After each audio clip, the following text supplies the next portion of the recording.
Once again, I welcome all to my channel. I hope all are doing well.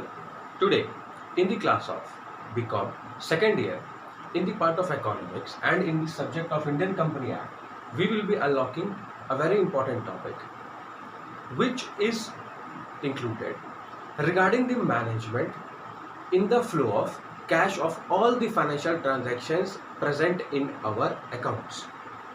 हमारे business और व्यापार में daily basis पर, quarterly, half yearly and annual basis पर large amount के financial transactions होते हैं. अब इन फाइनेंशियल अकाउंट के जो ट्रांजैक्शंस हैं, इनमें कैश का रोल नो डाउट एक लार्ज स्केल पर है.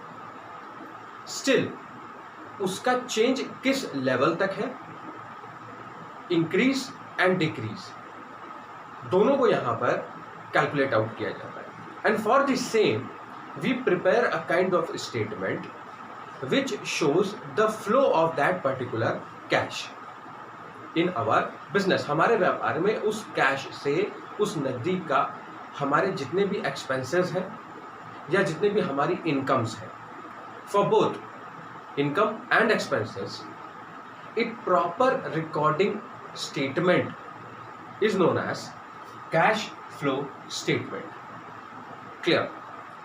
Regarding the same, यहाँ पर we should have a proper definition.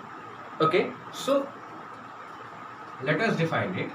It is a statement, means ये एक प्रकार की आपकी क्या हो गई संरचना, which shows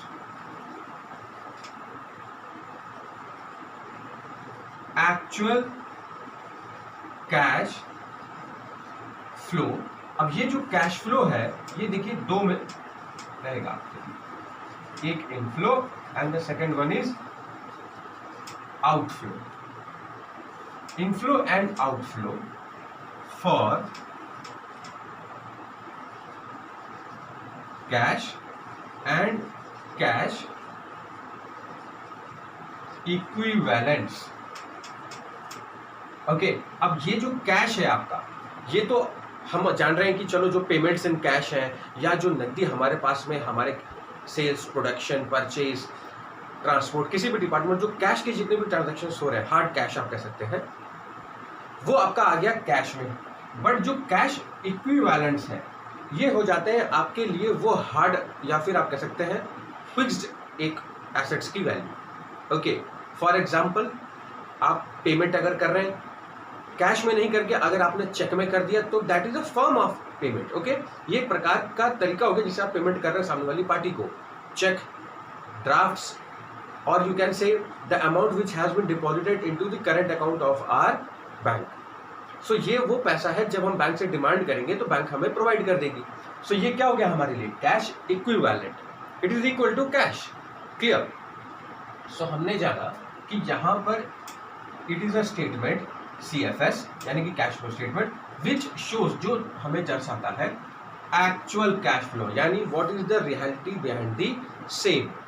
ओके, उस ट्रांजैक्शन के पीछे क्या सच्चाई है, क्या एग्जैक्ट वैल्यू है, कौन कौन से वो आइटम्स हैं, और वो क्या धनराशि है जिसका एक्चुअल अमाउंट हम यहाँ पर देखते हैं. उसका flow which is inflow and the second one is outflow. क्या हमारे पास इनकम हुई, आउटफ्लो दैट इज क्या हमारे एक्सपेंसेस मीट हुए for cash and cash equivalents. Okay, तो यहां देखिए क्या है कि इस पर्टिकुलर CFS को प्रिपेयर करने के लिए we have basically 3 reasons. Okay, basically CFS which stands for cash flow statement is prepared for 3 reasons. Okay, so now let us move ahead regarding the same. अब ये हमने ले लिए यहां पर इसके 3 reasons. So the first one is operating activity. Okay, then comes operating activity के बाद में आपका यहां पर आ जाता है for business expansion and regarding the same, यानी कि आपका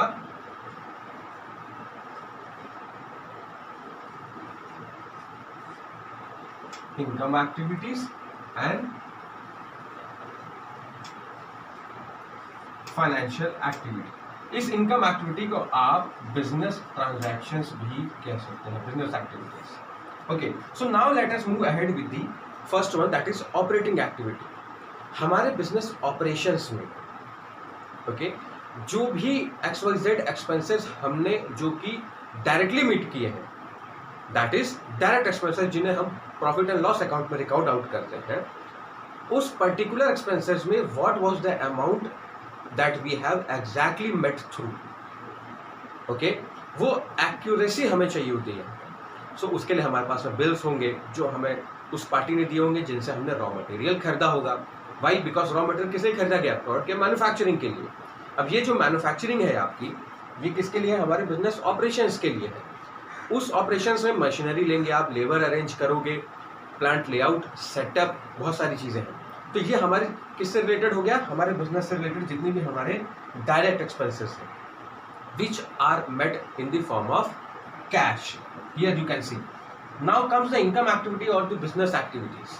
अब बिजनेस एक्टिविटी में जो इनकम ग्रुप होता है आपका, दैट इज आपने प्रोडक्ट फाइनल जो है हमारा वो प्रिपेयर कर लिया, होलसेलर्स को डिस्ट्रीब्यूट कर दिया, होलसेलर ने retailer, and then it comes gradually into the market to the end customer. अब आपके पास जो पेमेंट आएगा वो आएगा ग्रेजुअली। होलसेलर कभी भी वन टाइम पेमेंट करके आपसे प्रोडक्ट लेते नहीं है।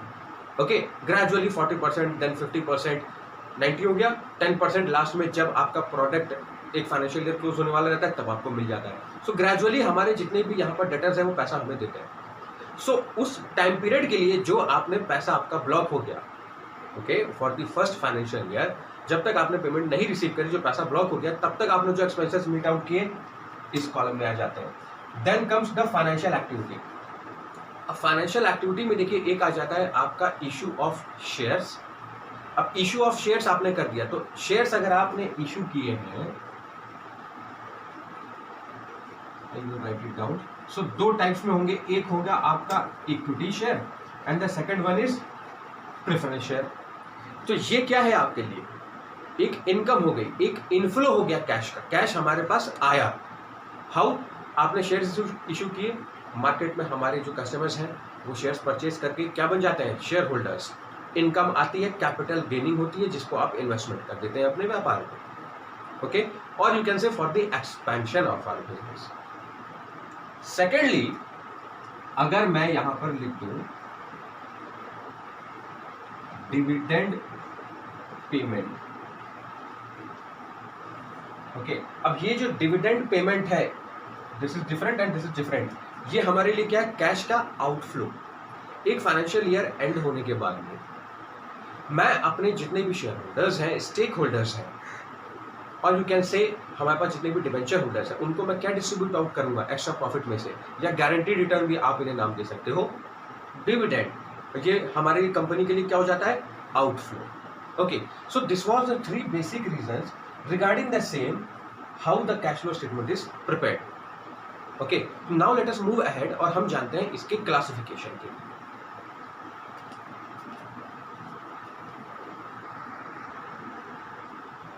Yeah, so now let us move ahead for classification of CFS. Classification में देखिए हम जानते हैं वो transactions which are to be recorded in the outflow and in the outflow column of CFS. Okay, दोनों columns में जो इसका format होता है उसमें कौन कौन से items included रहेंगे and कौन से excluded रहेंगे, आप ये भी कह सकते हैं. So let us differentiate it. Okay, मैं इसे दो parts में divide करना चाहूँगा. एक हो गया आपका, यहाँ पर मैं ले लेता हूँ outflow items, and here I will take inflow items. Okay, now the first one, मैं एक ट्रांजैक्शन लेना चाहूँगा, purchase of machinery and raw material. अब ये जो आपका purchase of machinery and raw material है, इसमें क्या होना है? हमारे पास जो हमने इनकम जनरेट की थी या जो हमारे रेवेन्यू थे, उसी पार्ट में से या उस कैपिटल में से, उस पूंजी में से ही हम निवेश करते हैं अपने रॉ मटेरियल परचेज करने के लिए, कच्चा माल खरीदने के लिए और मशीनरी परचेज करने के लिए. तो यहाँ पर हमारा कैश क्या हो रहा है? इट गोज सो के यहाँ पर वो क्या हो जाएगा, माइनस है, इट विल डिक्रीज आउट, सो हम इसे सब्ट्रैक्ट कर लेंगे। ओके, नाउ कम्स, आपने यहाँ पर अगर क्रेडिटर्स रिटर्न ऑफ का आइटम आ गया, तो अब ये जो आपके क्रेडिटर्स आप राइट ऑफ कर रहे हैं, और यू कैन से रिटर्न ऑफ, अब क्रेडिटर्स गए होंगे तो आपसे पैसा लेकर के गए होंगे जो उन्होंने आपको एज अ लेंडर दिया होगा और आपने उनसे एज अ क्रेडिटर परचेस किया होगा, सो वो पैसा आपको उन्हें रिटर्न आउट करना होगा। वो पैसा जब आपने डिस्ट्रीब्यूट किया, क्या हो गया, outflow, so it will be decreased. The third item is dividend distribution. जितने भी हमारे शेयर होल्डर्स हैं या फिर आपके जितने भी डिवेंचर होल्डर्स हैं, उनको आपको गारंटी रिटर्न या एक प्रॉफिट का एक्स्ट्रा पार्ट देना होता है जिसे हम डिविडेंड कहते हैं। उसके लिए आपने प्रोविजन बना के रख लिया और आपने डिस्ट्रीब्यूट कर दिया। ओके, सो ये सब आइटम्स जो 3 हैं, जो हमने बेसिकली एज ए एग्जांपल लिए हुए हैं, ये सब क्या हो जाएंगे, डिक्रीज, यानी कि सबसेट। क्यों? क्योंकि आउटफ्लो है कैश का। Now let us see the inflow items. अब इसमें मान लीजिए मैं ये कह देता हूं, cash received, I am writing it in short form, from debtors. Okay, bad debts recovered. Okay, the third one, चलिए लिया जाए provision for tax. Now let us understand it separately. Cash received from debtors में आपका आ जाता है जितने भी हमारे अभी हमने जाना, जैसे होलसेलर्स हैं, रिटेलर्स हैं, या वो एक्स्ट्रा एजेंट्स हैं जिनके माध्यम से अपने प्रोडक्ट को मार्केट में रीच आउट करवा रहे हैं। सो वो पैसा हमारा ब्लॉक हुआ। वाई? बिकॉज सम पार्ट, उसका कुछ हिस्सा हमें मिला था पेमेंट का, एंड रेस्ट वॉज पेंडिंग। सो वो पैसा जब हमारे पास आने लगता है तो वो क्या है, इनफ्लो आइटम्स में।